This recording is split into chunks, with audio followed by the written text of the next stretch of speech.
Hare Krishna, dear devotees. Pranam, all glory to Srila Prabhupada. Today we are very fortunate. We have His Grace Vrindavan Vijay Prabhu from York, Pennsylvania, and Prabhuji is going to enlighten us from Srimad Bhagvatam, Canto 7, Chapter 10, verse number 18 onwards. Hare Krishna, Prabhuji, you may take over the call when you are ready. Hare Krishna, Prabhuji. Om Ajnanatimirandasya Jnananjan Shalakaya Chakshurunmilitam Yena Tasmai Shri Guruve Namaha. Namam Vishnu Padaya Krishna Prasthaya Bhutale Srimate Bhakti Vedanta Swaminiti Namine Namaste Saraswati Devai Gaurvani Pracharine Nirvishesha Shunyavadi Pashat Deshatarine Jai Shri Krishna Chaitanya Prabhu Nityananda Sri Advaita Gadadhar Shri Vasadi Gauru Bhakta Vrinda Hare Krishna Krishna Krishna Hare Hare Hare Ram Ram Ram Hare Hare Narayanam Namaskritya Nam Chaiva Narottamam Devim Saraswatim Vyasam Tato Jaya Mudire Nashtaprayeshu Abhadreshu Nityam Bhagavat Seveya Bhagavati Uttama Shloke Bhaktir Bhavati Nashtaki Srinvatam Swakatha Krishna Punyasravan Kirtana Hridyantasto hi abhadrani vidunit suhatsatam Krishnaya Vasudevaya Deviki Nandanaya cha Nanda Gopa Kumaraya Govindaya Namo Namaha Govindaya Namo Namaha Govindaya Namo Namaha. Hare Krishna.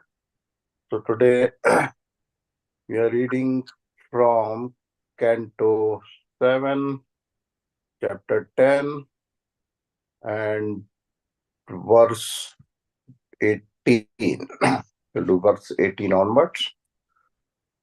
Shri Bhagavan Vacha Trisaptabhi Pita Puta Pitrabhishate Naga Yat Sadho Asya Kule Jato Bhavan Vaikul Pavana Trisaptabhi Pita Puta Pitrabhisate Naga Yat Sadhosya Kule Jato Bhavan Vaikul Pavana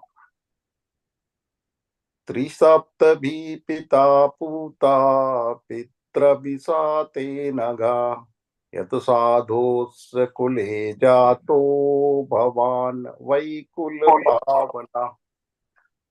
So, translation by Srila Prabhupada. Jai Srila Prabhupada. The Supreme Personality of God had said, "My dear Prahalad, O most pure, O great saintly person, your father has been purified, along with 21 forefathers in your family, because you were born in this family. The entire dynasty has been purified." Purport by Srila Prabhupada, Jai Srila Prabhupada. The word Trisaptabhi means 7 multiplied by 3. In one's family, one can count back 4 or 5 generations to one's great-grandfather or even one's great-grandfather's father. But since the Lord mentions 21 forefathers, this indicates that the benediction expands to other families also before the present family in which one has taken birth. One must have been born in other families. Thus, when a Vaishnava takes birth in a family, by the grace of the Lord, he purifies not only that family, but also the families of his previous births. Nice, very interesting. So, So here the context is that after Lord Narsimdev is speaking to Prahlad Maharaj, Sri Bhagavan Vacha, this verse starts with Sri Bhagavan Vacha. It's Lord Narsimdev speaking to Prahlad Maharaj. But before that, the contact Narsimdev was pacified and pleased by the prayers of Prahlad Maharaj. So when he was pleased, he asked Prahlad Maharaj to ask for any benediction. Prahlad Maharaj said, I'm not a businessman. I've not worshipped you. I've not worshipped you to get something in return or something material benefits in return. So I did not worship you for material benediction. Narsimdev said that, yes, I know, but I'm pleased. I want to give benedictions to my devotees for my pleasure. I'm pleased when I give benedictions to my devotees. So please ask for something. So Prahlad Maharaj, when at the end he said, okay, if you want to give me a benediction, I have only one request, that please forgive my father, Hiranyakashyap, for his offenses. So Hiranyakashyap has mountains of sins, what he had committed, by not only blaspheming the Supreme Lord and feeling that enmity from the Supreme Lord, he's also tortured Prahlad Maharaj, who's a pure devotee of the Lord. But still, Prahlad Maharaj here is not holding that against his father. He still has that affection for his father. He still have that natural parental, natural affection between the parent and the child. So he's asking to please forgive him. Like he wrongly thought, that you have killed his brother Hiranyaksh, and that's why he always considered you as his enemy and was trying to do everything to kill me and create problems for me.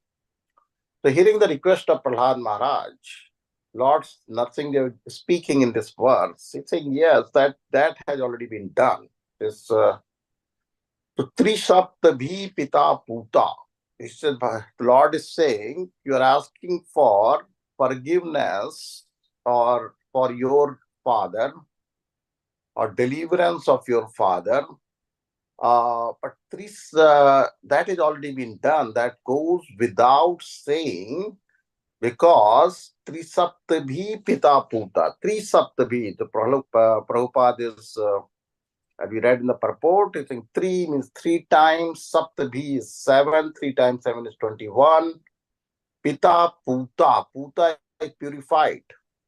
Pita, so not only your Pita, but Pitrabhi. Pitrabhi means all your forefathers. And how many forefathers? Pitrabhi Saha, Te Nagha. Say, hey, Anagha. Anagha is addressed to Prahlad Maharaj.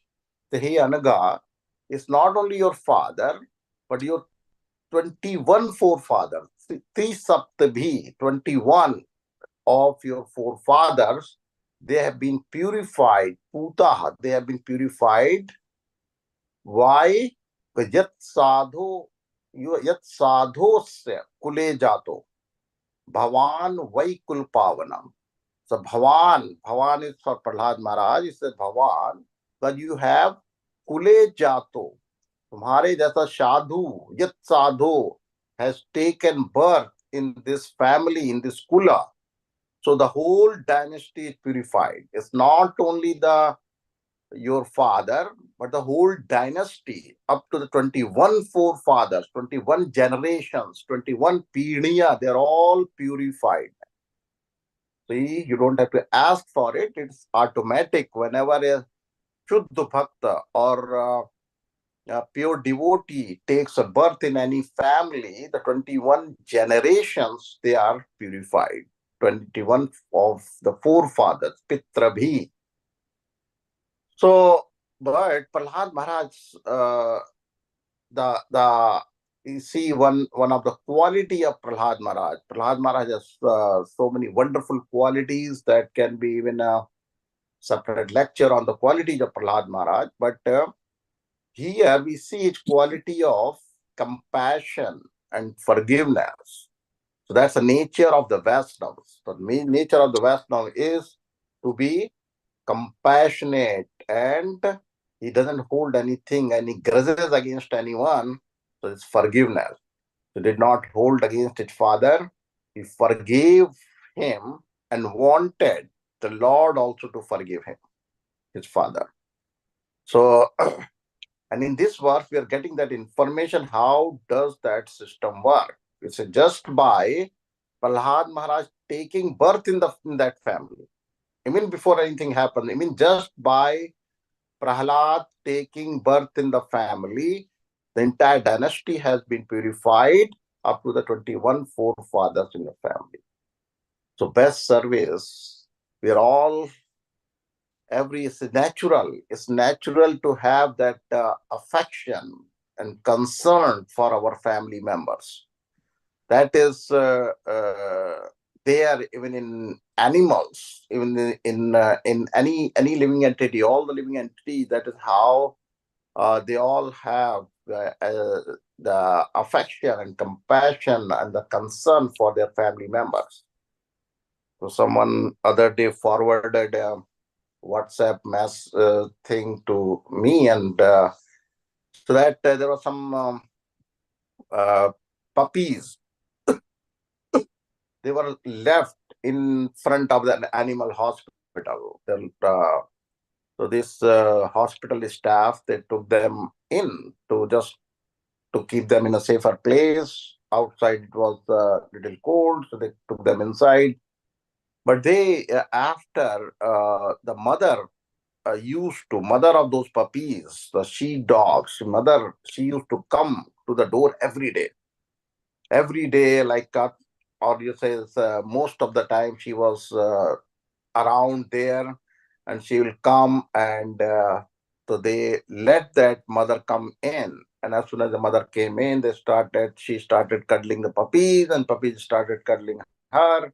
So it's a natural affection between parent and child. So out of that natural affection, and that the devotees, like, the Prahlad Maharaj is a pure devotee. He wants everyone to go back to Godhead, or the pure devotees, they want everyone to engage in Lord's service and go back to Godhead. So this is Prahlad Maharaj is asking from in this verse. So the best affection, if we really care for our family, if we really concerned about our family, if we really are like have affection for our family members, then we should become pure devotee. We should become pure devotee. Once we become pure devotee, will the whole this 21 forefathers will be purified. So this is and another point what Prabhupada is bringing in this purport is saying that 21 forefathers is not only from this lifetime. 21 forefathers may be from your previous life, because in our current life we know our most of us, we know our grandfather, we know our great grandfather, and most or some of us may know our great great grandfather. But going before that to the 21 forefathers, like, so that might not be that might be rare. Like, Prabhupada is writing that it may not be from 21 forefather from this family, but we have taken births like so many times, and every life we have a family. Every life we have families. Every time we have different forefathers, different forefathers, and so those 21 forefathers might also be from the previous lifetimes. So that is the point Prabhupada is making in this purport. In So this is important. Like I think one of I remember the last time when I was in India, I met my Buaji. So she's in Mathura. She's Brajavashi. She lives in Mathura, and I was talking to her, and she knew that I'm in this Krishna consciousness. So she was very happy. Like she's very nice devotee. She's very nice devotee, not the ISKCON devotee, but they do their own thing. But she asked me like, no, she asked me like that if my children they don't do my antim sanskar properly, or they don't take care of do the shraddha and pinddan after I leave this body, so what is the solution for it? Can I do something while I'm alive, so that even if my children they don't do that, then still like I don't have to worry for it. So that was her question. Like that was her question. She was more worried about this uh, Kali Yuga children. Like they are always they're always shortage of time. They may not do her shraddha and pinddan properly. They'll do it, but they may not do it properly. Like nowadays, so that was her question. Like, no, this is so yeah. The one answer, like this is that if she somehow can remember, I told that the easiest way is if you Lord says in Bhagavad Gita, Antakale chamameo smran muktva kalevaram. So if you can remember the Lord, your Ishta Dev, is during when you are leaving your body, that is decides your next destination. Like if you can remember the Lord, you go to his dham. So this is Lord is promising, is guaranteeing in Bhagavad Gita. So this is, and you have been practicing this bhakti for your lifetime. Like so it's not it's not difficult for you. Like it's easy. Just keep that in mind. That if you just pray from the Lord, just give me your remembrance. Like now when I'm leaving this body, and all of us should we should do that. Like no, there's an either we so for that, like there's a very interesting. If you when you we read the Shruti Fal of Gajendra Moksha prayers. So Gajendra Moksha prayers from the 8th canto of Srimad Bhagavatam. If you read those Gajendra Moksha prayers, and in the 4th chapter, at the end in the Shruti Fal, Lord says, whosoever recites these Gajendra Moksha prayers in the early morning hours, in the Brahma Muhurta, after you wake up, like no, that's and you recite them in the morning, I give them the intelligence. I give them the my remembrance. I provide them the Lord says that I provide the Nirmal Mati. Nirmal Mati is remembrance of the Lord. So he said at the time of when they leave their body, I provide them my remembrance. So that is the easiest way, like to remember. Lord is saying it's not. Lord is saying that if you can do that, I provide you my remembrance at the time when you are leaving your body, and that is the goal of our life. This is not so difficult. Like now, this is if we are devotees and we rise early in the morning, and if we can recite the Gajendra Moksha, like for make it a habit and do it for every day for our lifetime, and Lord is promising there, like so I provide you my remembrance, so that so your destination is guaranteed. Like so, that is what I suggested her. Like that is why what I suggested her. So there's if someone is already a Shuddha Bhakta or pure devotee, or probably reciting this. So then Lord is saying your 21 forefathers are already purified, because either you become you. So we should all become pure devotee. But in Kali Yuga, even if we we are not able to become pure devotee, I think that seems like that reciting Garendra Moksha prayers every day in the Brahma Muhurta. If we make that as a habit, yeah, so Lord is promising that He will give His remembrance to us. So that was something very uh, I was very much attracted to, like very nice actually, at least. So here, coming back to our theme here of today from this verse.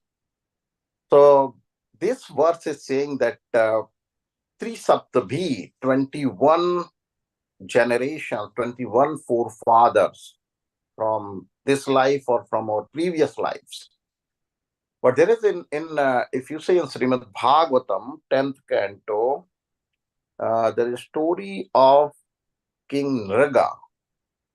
King Nriga, I don't know how many of us, you on the call, have heard that story of King Nriga. But in the King Naga story, also, Lord talks about Lord Krishna himself is speaking at the end, and he talks about something very similar. So we'll so this we'll go through it, and we'll see this how it compares with that what Lord is saying in Srimad Bhagavatam in 10th canto. Here it is in 7th canto. King Nriga, he was a very pious and magnanimous king. So this is he was very charitable. He was very charitable. So he was he had a culture of like giving charities. Like he was that, but and he once what happened, like he donated the cows when it was donating the cows, and somehow it so happened that he donated a group of cows, and from that group, one cow, it came back to the royal herd or the herd of the king's cows, and by mistake, he donated, not unknowingly, he donated that cow again to some other Brahmins, not knowing that this cow has already been donated. So this is like once you donate a cow to a Brahmin, it becomes his property. Once it becomes his property, and now that cow you are again donating to other Brahmin, means you are usurping the property from one Brahmin and giving it to other. So that is a very, very, very serious offense, and we'll see that what Lord is saying about that. So the second Brahman, he was King Nriga, gave that redonated, or the same cow he donated to second Brahman. And those Brahmin, the first Brahmin, somehow like when he saw that, he could recognize that this cow was given to me, and now how come this cow is in this given to this Brahmin? And the both Brahmins, they were they had a squabble over whose cow it is, like now. And they went to the king and told the king, like, and the first Brahmin told king, like this is you have uh, given my property to this man, like no, this is, and it's like stealing the property of a Brahmana. So he was finally, like the king was king. It was unknowingly. King did not do it intentionally, and the king was very much. Apologetic. King was said, like, yeah, I can give you, yeah, sorry, like it's by mistake. I please forgive me, and I can give you in I can give thousands of cows to rectify my this offense. But the first Brahmin did not agree to that, and he cursed the king. He cursed the king, and because of his curse, So that is king became a lizard. King in the next life, he became a lizard, and that lizard. So this is like this story is also quoted in preaching for the dangers of the karma kandic process. Like if we're doing this karma kanda, doing something for your material benefits or prosperity, the karma kanda which are given in our karma kanda part of the Vedas, that is the danger. Like now, if we do not do it properly, it's like if we do not follow the vidhi and vidhan of that ritual, that is not successful. And sometimes it's not only successful, it might fire back. Maybe a king was cursed for it. Like so, this is the word. When the king Nirga became he left his body, became a lizard in the next life, and his lizard, as a huge big lizard, he was in a well, in a deep dark well. He was there, and he spent a long time in that deep dark well.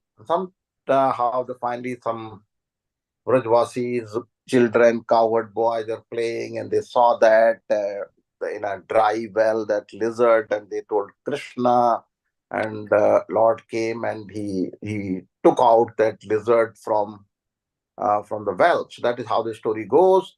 And just by the touch of the Lord, that lizard assumed the form of a beautiful demigod.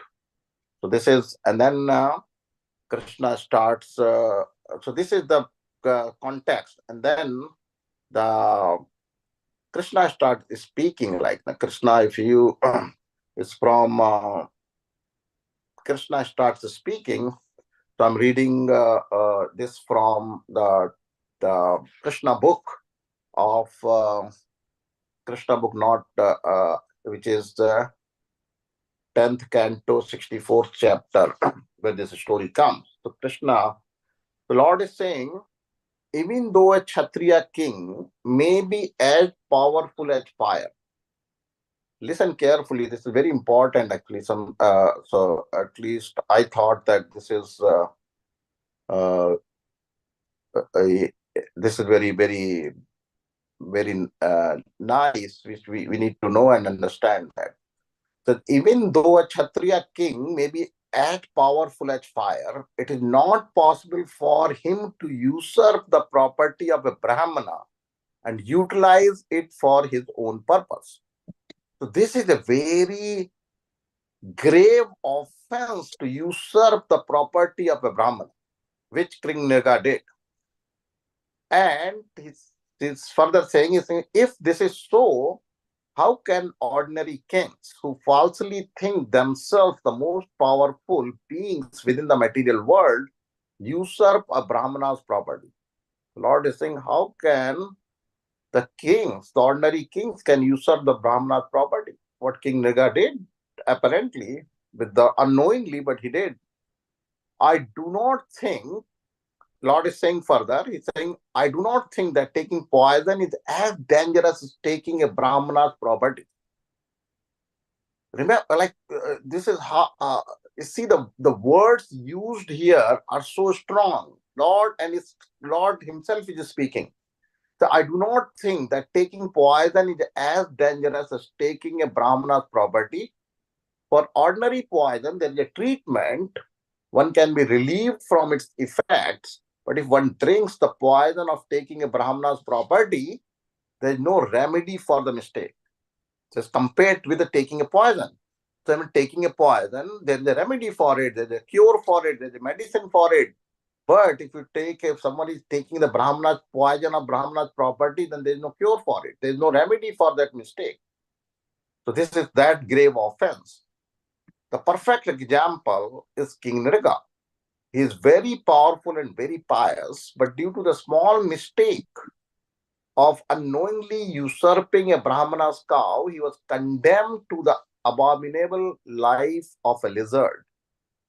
Ordinary poison affects only those who drink it, and ordinary fire can be extinguished simply by pouring water on it.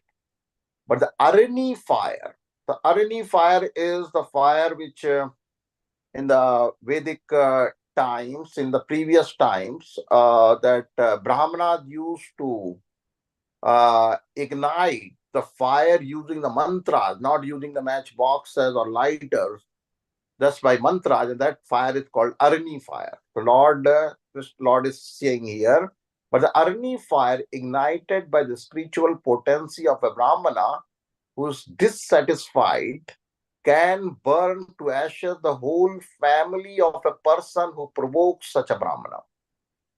Because that Brahmana, the curse of the Brahmana can destroy the whole family. So this is of the perpetrator who has done it.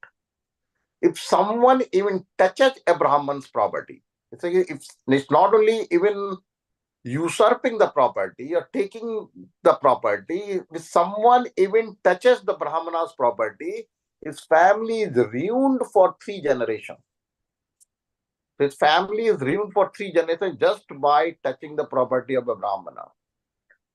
And if the Brahmana's property is forcibly taken away, Lord Krishna is speaking further, he's saying if the Brahmana's property is forcibly taken away, the taker's family for 10 generations before him. So he said, for taker's family, whosoever has usurped or forcibly taken the Brahmana's property, his family for the 10 generations before him and 10 generations after him. 10 generations before him and 10 generations after will be subject to ruination. Subject to ruination. So this 10 generations before and 10 generations after, they'll be destroyed if a person has taken forcibly the property of a Brahmana. And so this is like one side of it, right? So it's not only affecting our own karma. If when we do something good or bad, it's not only affecting us, it's affecting everyone in the family. It's affecting up to, like the Lord is talking about 10 generations in the past and 10 generations of the future. Those future generations, what have they done? Nothing, like, no, but just because if I don't act properly, if I do something, it's going to affect our future generations also. So this is this is important that we understand this. And Lord is adding there, on the other hand, if someone becomes a pure Vaishnava or devotee of the Lord, 10 generations of his family before his birth and 10 generations after will be liberated. So as if we do something wrong, if you just forcibly take a Brahman's property, then your 10 generations before and 10 generations after will be destroyed. But it's opposite to that. In the same way, if someone becomes a Vaishnava, if we become a Vaishnava or pure devotee of the Lord, then 10 generations before and 10 generations after will be liberated. So now, here we are reading in this verse, and Lord is saying, Trisaptabhi pita puta pitrabi sa te naga. So here says 21 generations from your this family or family of this lifetime or families of some previous lifetime.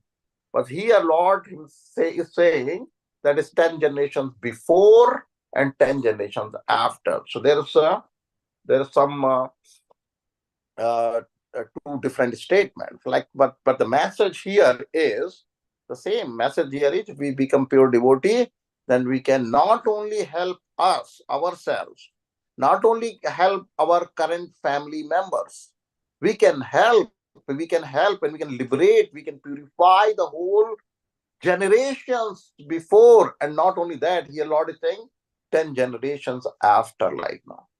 So that is what Prahlad Maharaj, in the Prahlad, he says, your father is not only purified, but your all these 21 forefathers have been purified. So that is, so this is very, very, very interesting, like now. So this is whether it's 21 forefathers from your previous lives, or 10 generations, 10 forefathers from your last life and 10 from the future forefathers. But if it's very, very powerful, if someone becomes, this is the purifying power. It's a purifying potency of the devotee, the Shuddha Bhakta, the devotees of the Lord. That is their purifying power. So they're not purifying themselves, they're purifying all this, whole dynasties are purified. So this is, uh, we'll, we'll see in this same theme continued in the next verse. We'll take the next verse, which is the same theme. So it says, Yatra yatra cha madbhakta prashantah samdarshina sadhava samuda charas te puyant piki katah. Yatra yatra cha madbhakta prashantah samdarshina sadhava samudacharas te puyante piki katah. So this verse is saying, let me read the translation here.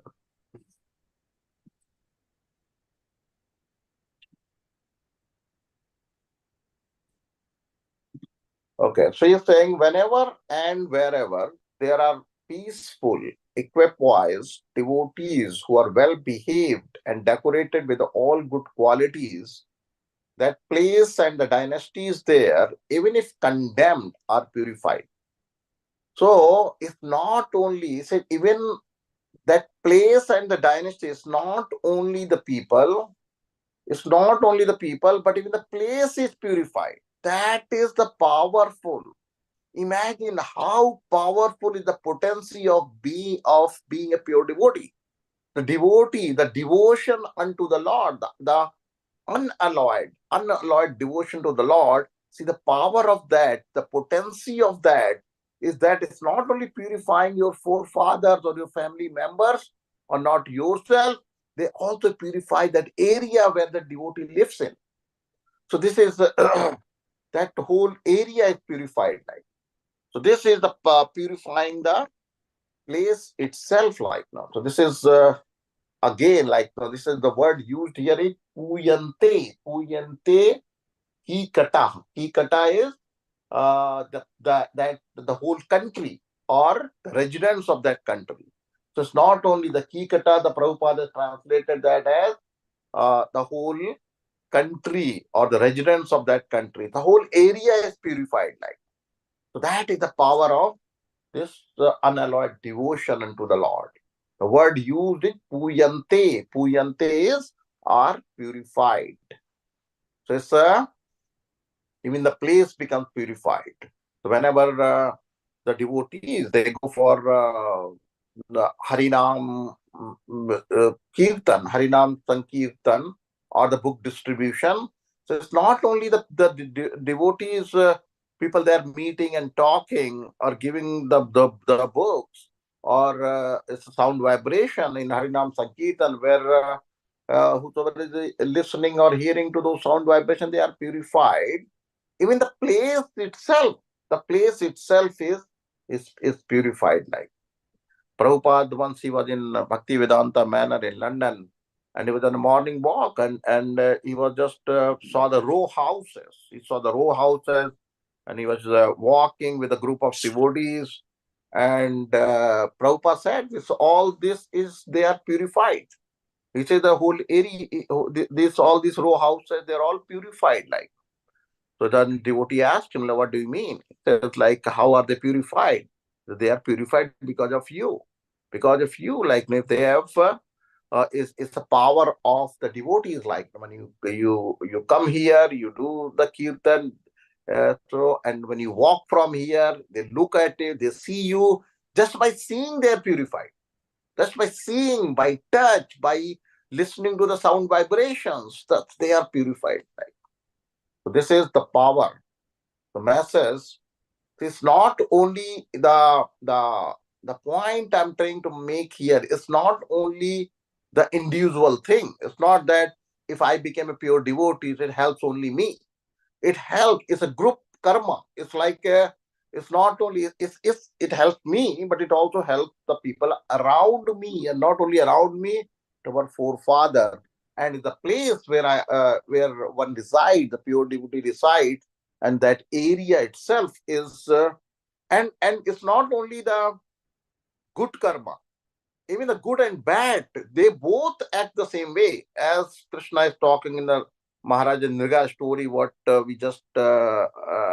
just narrated, even like this is it affects the whole area. If you do something bad, that also is a group karma. So both pious and impious activities, they form a group karma. That is how other people around you, they're also impacted. And not only the people, if the place is contaminated or purified based on your pious or impious activities.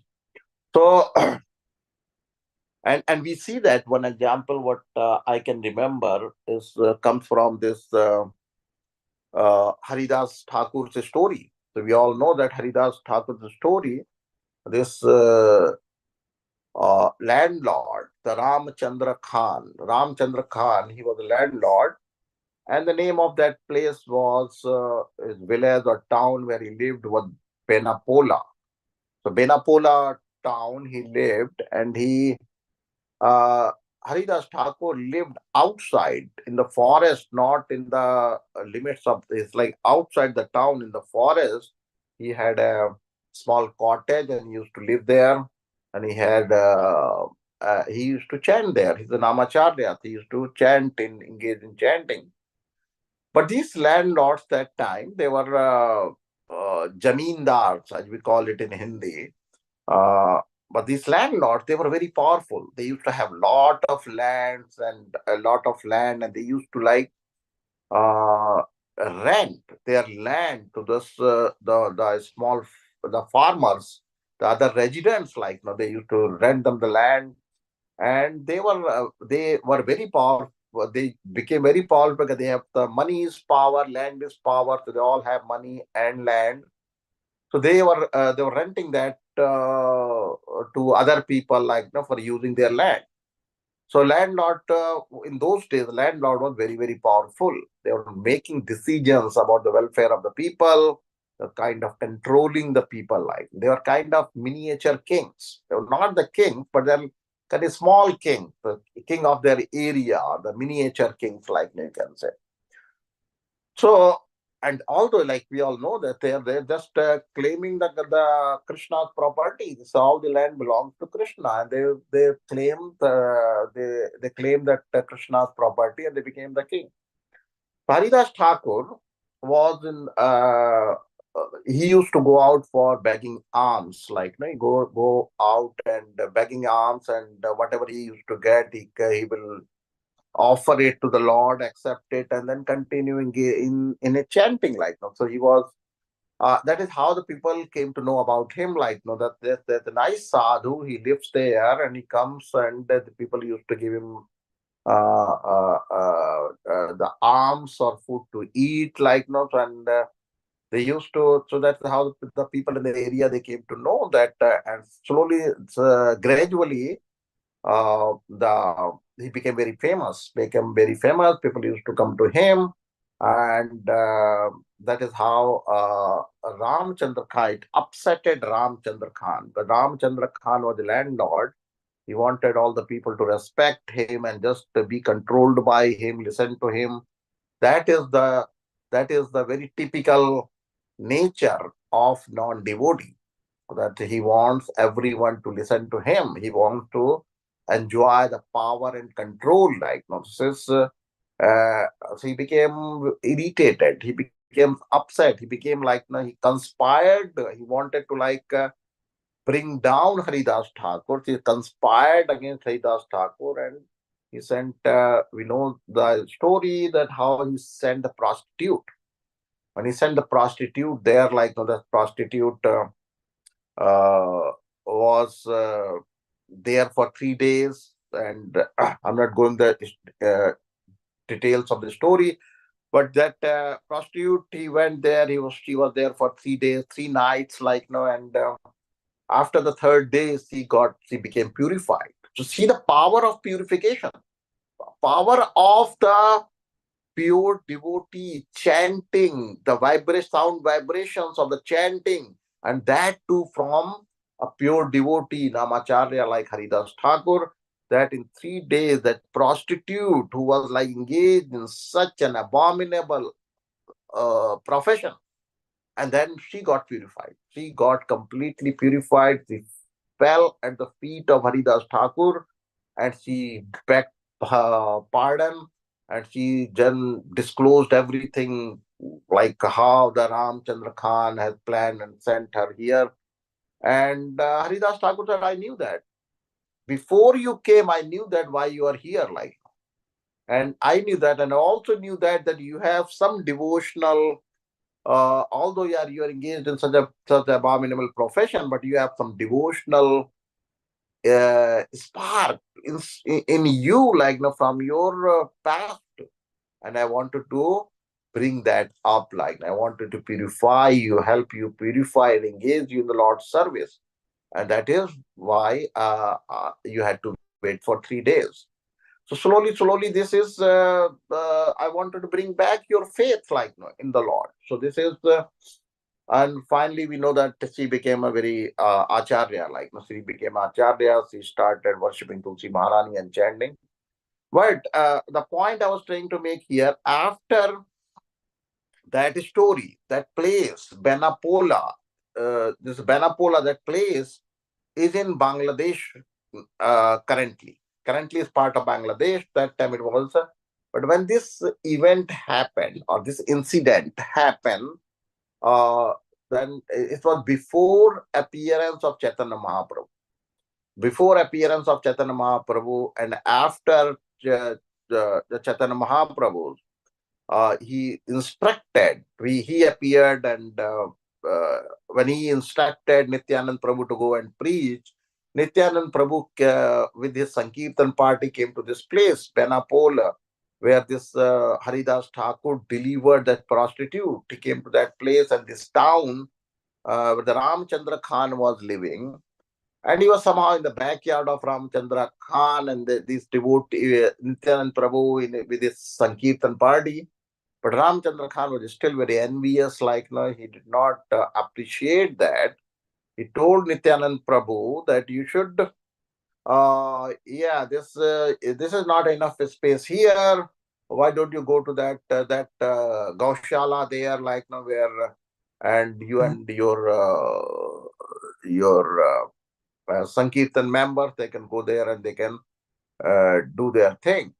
So this is this Nityanand Prabhu was he offended Nityanand Prabhu. He said, like, he offended Lord Nityanand Prabhu, and Chaitanya. This pastime comes in Chaitanya Bhagavat.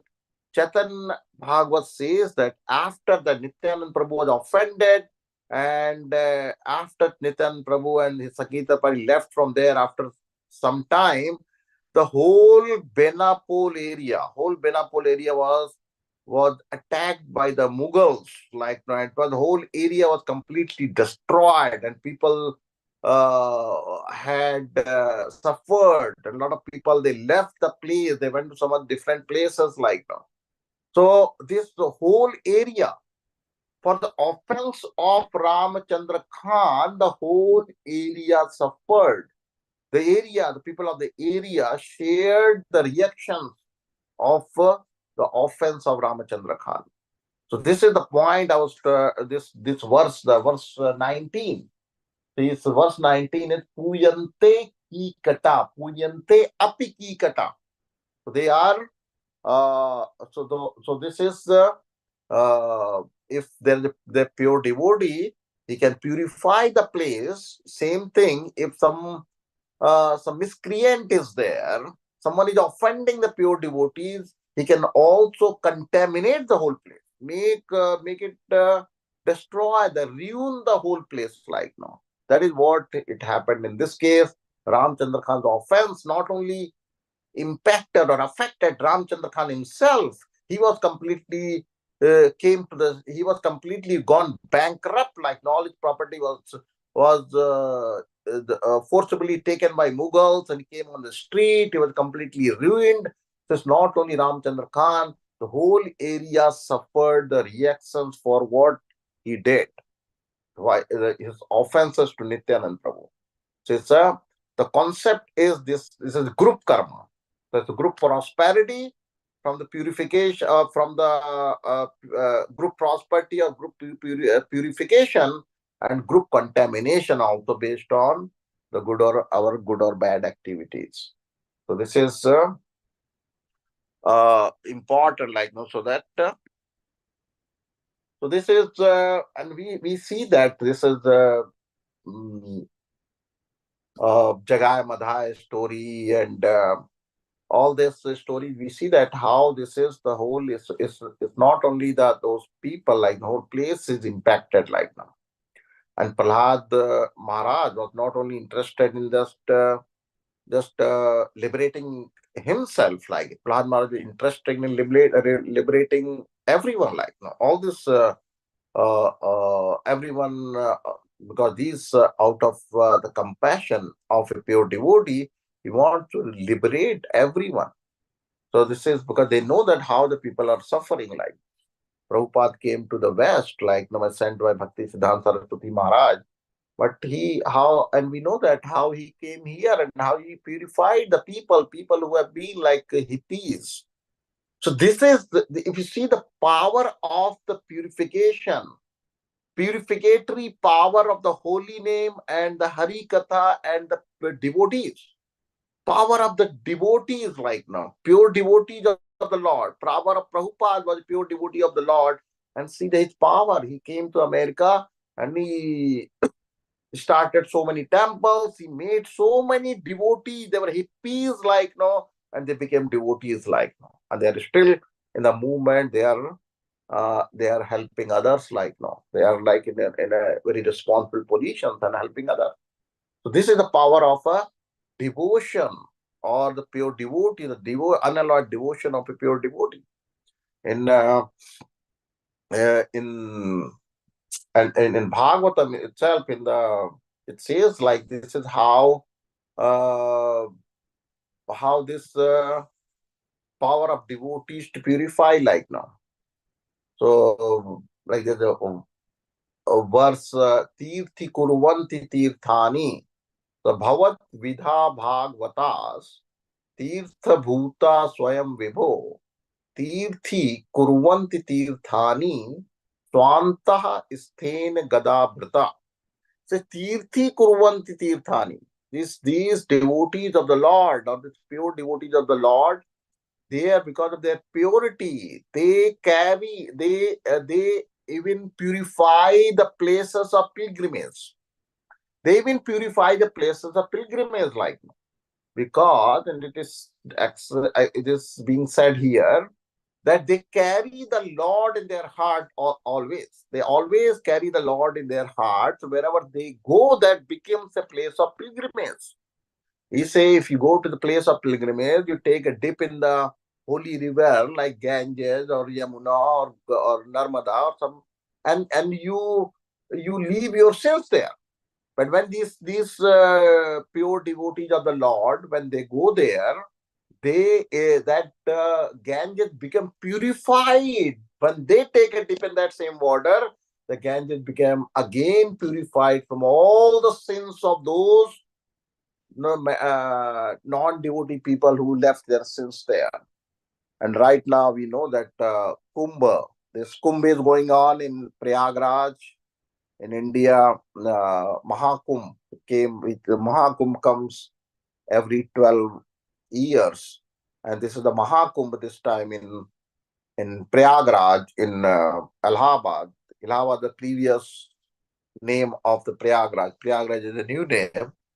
And so, how many crores of people taking the dip in the Ganges? How many saints and sadhus and sannyasis they come to that Kumbh Mela? ISKCON also has tent, and ISKCON is having tent for since the Prabhupada's time. Prabhupada went to Kumbh like take dip in the Ganges like and it's not only Ganges. At the Prayagraj, it's called Sangam, where these three rivers, Ganga, Yamuna, and Saraswati, it's a confluence of three streams. So nowadays, the Saraswati is not visible, but we can still see how the Ganges or Ganga is meeting with Yamuna there. And the confluence of these two rivers, people take dip, and it's very, very powerful like now. But when Ganges had that power to wash away our sins, but same times, when these devotees, the pure devotees of the Lord, they have power to even purify the Ganges. So tirthi kurvanti tirthani, they can even purify the place of purify the tirthas, the places of pilgrimage, like that is called tirthi kurvanti tirthani. Tumar Hriday Sada Govind Vishram. So this is because these devotees, they carry the Lord in their heart. They carry the Lord in their heart, and that's why wherever they go, that becomes a pilgrimage place. Wherever the devotees, these pure devotees of the Lord are there, that becomes a place of pilgrimage. It's said these sadhus like that roam around. They go to the houses of grahastha just to purify the place, just to purify those people and the place. Whenever we have an opportunity to host some sadhu or sannyasis, we should not be hesitant. We should not be hesitant. We should serve them, and we should host them in our place, in our home, so that purifies not only us but our whole house, the whole place. Like now, this is the verse 19. It's saying it's not only the people, but even the places. Places are purified, not only because they carry the Krishna in their heart. So this is and places. If you see all these places in America, the cities like now they are so they had so many animal slaughtering going down, so many bad karma is people are engaged in so many bad activities. So it's a place is also contaminated. Like the place is also contaminated. But when the devotees go out for book distribution or sankirtan, they purify the people, and not only the people but also the place.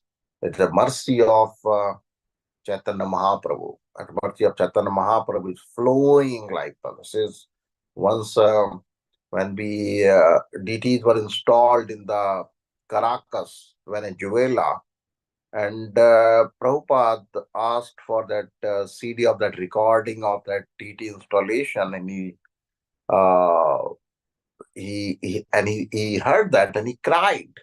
He cried, and he was just he said that, see, the Mahaprabhu, Chaitanya Mahaprabhu is so merciful that he could appear in such a remote place in Caracas, Venezuela. So this is one of the other time. That's you see the purifying potency of a devotee, like which these verses are talking about. We you may know that Deenbandhu Prabhu from Vrindavan is very, very famous Vrajvasi, ISKCON devotee, and very good. He can even speak Hindi. Very nice devotee.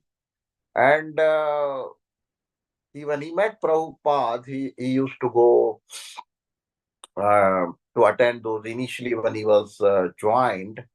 And Prabhupada will organize every Sunday the love feast like now. And he was the only one. He will cook, he will wash, he will cook, he will serve, he will devotees, those new devotees, the hippies, they'll eat and leave their plates there and they'll leave. And people will, after they leave, Prabhupada will wash all the pots and dishes and all those plates, and then he did everything like he cleaned the place also. So after some time, Deenbandhu Prabhu one day he saw that and he stopped. He said, I stopped and asked Prabhupada, may I help? And Prabhupada said, I was waiting for someone to ask this question. Like, I've been praying from the Lord. This is the power of purification. Like now, slowly, like now, this is as they got purified, they started helping Prabhupada and helping Prabhupada's mission of spreading this Krishna consciousness. in those initial days, the devotees were like once in see what all Prabhupada has gone through life. What all Prabhupada has gone through life. We see this is once he was in Africa, Srila Prabhupada, and one day he saw that his clothes were missing. He clothes in they washed the clothes and put it for drying outside, and that is still like in America we use dryers, but in India there is no dryer, so people, even if they're washed in semi-automatic washing machine, they come out and you still like to put them in the sun so they get dried up. So this is the Prabhupada put his clothes were outside for drying, and he next morning he said like they're gone, like they were not there. When the evening he was supposed to give the class, so he was giving the class. When he was just during starting the class, he saw the devotees sitting, and he saw that his kurta was, one devotee was wearing his kurta, other devotee was wearing his angavastra, and other was wearing his dhoti. And Prabhupada saw that, and he started his class. His saying that uh, disciples should not steal the clothes of the spiritual master. That is how he started the class. So imagine what all Prabhupada has gone through it. And this is the power of the purification of Prabhupada, that he has purified not only the devotees when he was there, but the devotees like us who are like probably what second generation after him like now. So that's the power of devotees because of this Srila Prabhupada. Because of Srila Prabhupada, we are sitting here and we are able to talk from Srimad Bhagvatam. Otherwise, what qualification we have to understand and talk from these scriptures, these transcendental scriptures like Srimad Bhagavatam. So this is all the power. That is what we say. This power comes from the purity is the force. Prabhupada used to say the purity is the force.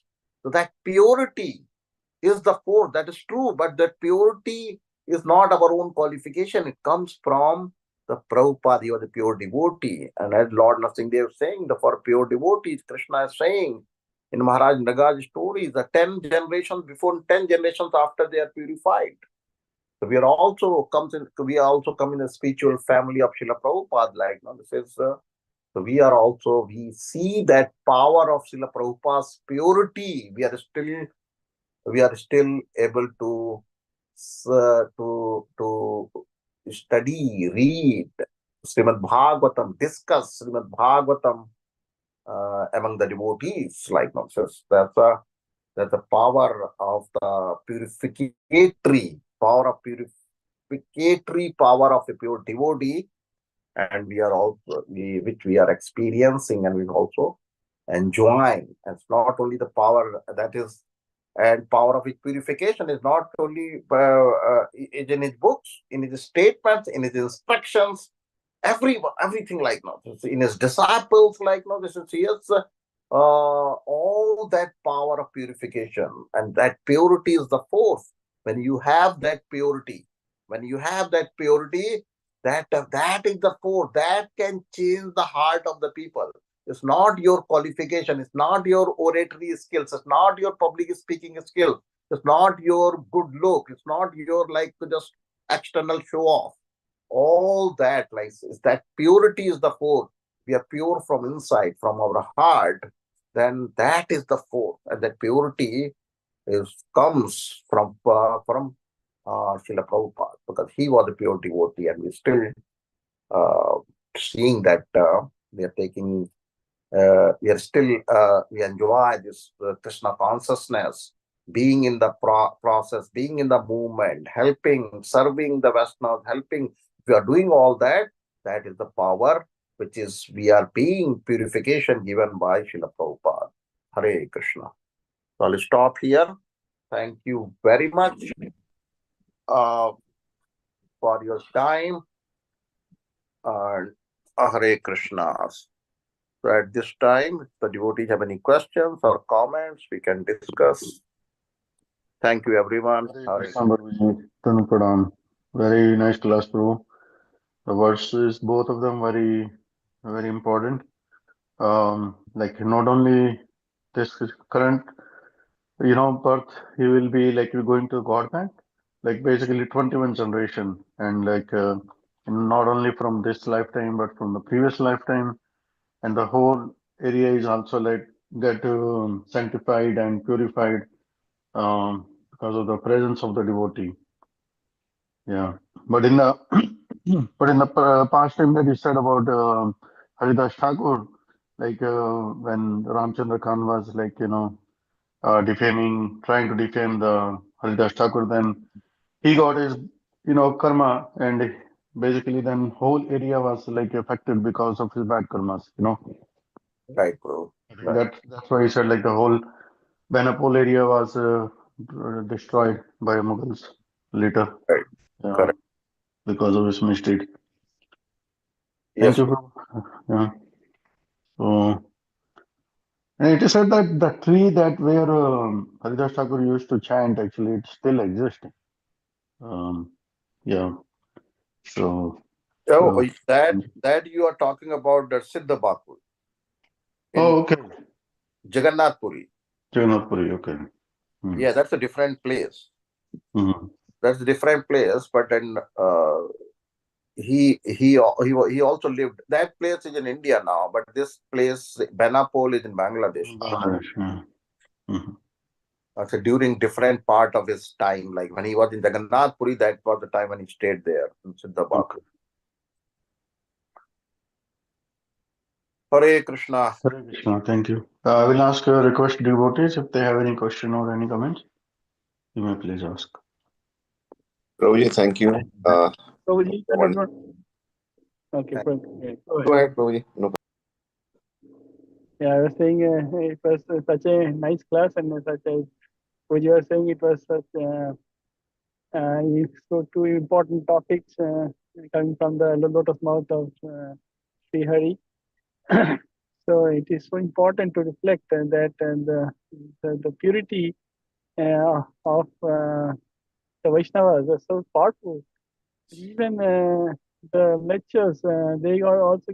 I mean, there comes one verse that comes to my mind. So this Kirata Hunandra Pulinda Pulkasa Avira Subha Andhra, all these people they get purified. I mean, Yes, you're bro. rightly pointed out I mean of the fallen prostitute as well as the Venezuelan people who know nothing beyond the animalistic propensity of eating, sleeping, mating, and defending. Yes. Then even the South African the culture, they have been purified. And by their presence, I met one devotee from the I think from Peru or something, Peru or Venezuela. Yeah, in the New York City Rath Yatra, and they were saying there are devotees there. It's so amazing to see. Even I mean, I don't know how many times Prabhupada visited. E- even the devotees were Prabhupada's disciples were that much purifying, and the Harinam part of with the Hari part of. So yes, it is so important to reflect that this the Lord's names are still being chanted. The purificatory yajnas are still being performed. Such Mahakumbh Mela still being organized. The people are still thinking beyond their body and bodily needs, all because of the presence of the sadhus. Exactly. Right. It says that sadhava samudarasya te punya puyante chikata. This is kikata. So it's all these purificated things are still happening because of the effects of the sadhus. Otherwise, the impact of the modern uh, worldly way of things is so powerful that they would have not at all been there. I mean, after this Prabhupada movement, this purificatory process has advanced because of the Sankirtan movement. So yes, and Absolutely, Prabhu. Very true. Very true. that another one that Prabhupada thinks গঙ্গার পরশ হইলে পশ্চাৎ এবং দর্শনে পবিত্র করে তোমার yes I remember that one Prabhupada was in the airport and one white devotee, a white person was there. He came out of curiosity. By looking at him, he got purified and became devotee. Yeah. Just example. Right. And I have one question over here. Here he is saying that 21 forefathers. So is it not? And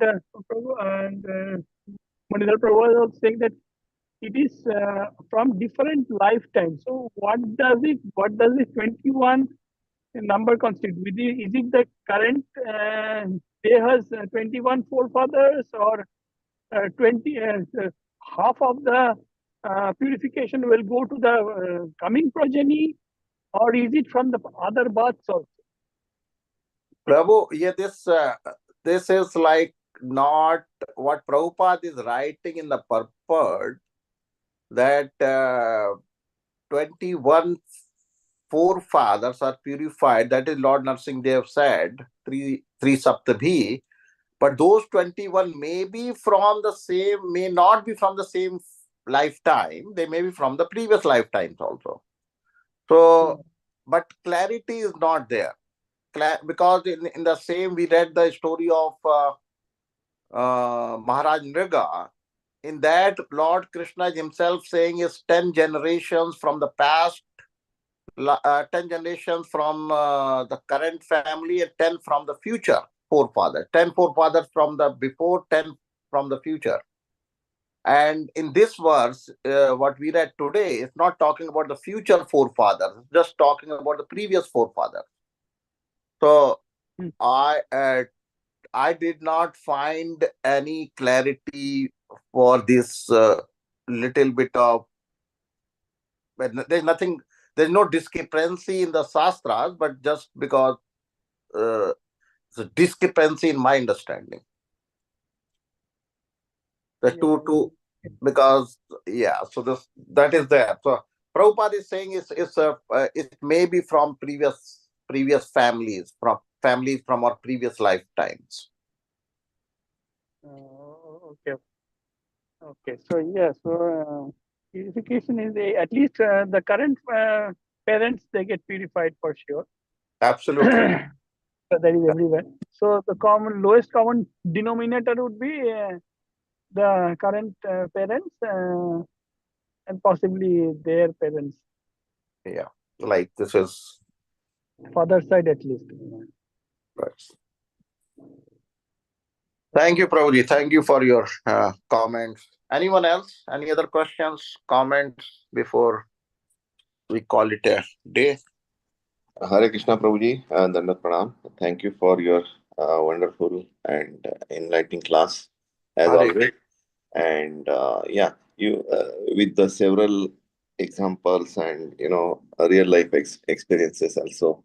So you mentioned one example about your Buaji, and like you suggested some solution. Like what was that? Anything to follow on through the day-to-day practice, or I know like Krishna consciousness and Anta Kale Chamama, like at the end we should remember Lord's name, Krishna's name. But you mentioned something. Would you please elaborate on that a little bit? Yeah, I think if you so that's she's not a ISKCON devotee, right? So like she's religious, she's bhakta, she's like religious, but she's not in ISKCON, or she's not ISKCON devotee. She's Vrajavasi in Mathura, but she's following her own thing, like So when she asked me this question, the suggestion what I was talking about in the Shruti Fal of Gajendra Moksha. In Shruti Fal of Gajendra Moksha, in 4th chapter of 8th canto, and I think it's the second last verse. And there, Lord says that for those who chant these Gajendra prayers in the Brahma Muhurta in the early morning time, every day, I provide them my remembrance when they leave this body, when they are leaving this body. So that is the solution. That is the very good solution. Actually, this is Lord is himself saying that. So that he provide that even even the Gita place Gorakhpur, they have been like they have been even marketing that, like, when they sell that their Gita, the Gajendra Moksha booklets. And last time a group from Vrindavan came some few years back, and when they were like giving me that booklet, they were talking about the same thing. They said that, like, they said, if you read these prayers in the morning, Lord will give his remembrance to you when you're leaving this body, and that makes our life successful. So that is what we are talking about. Yeah, thank you, Prabhuji.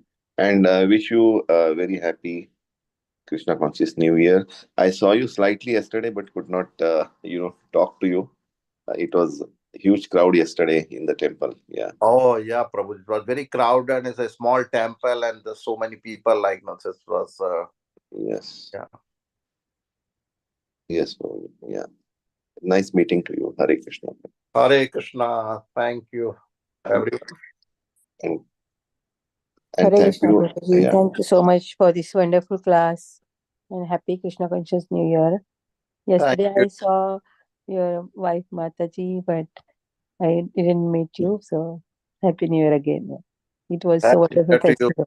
to Shyama Rasika Mataji. Very. Thank you. I missed seeing you yesterday. Yeah. Prabhuji, just want to confirm you did only one verse, right? We did 2 verses, 2 18 and verses. 19.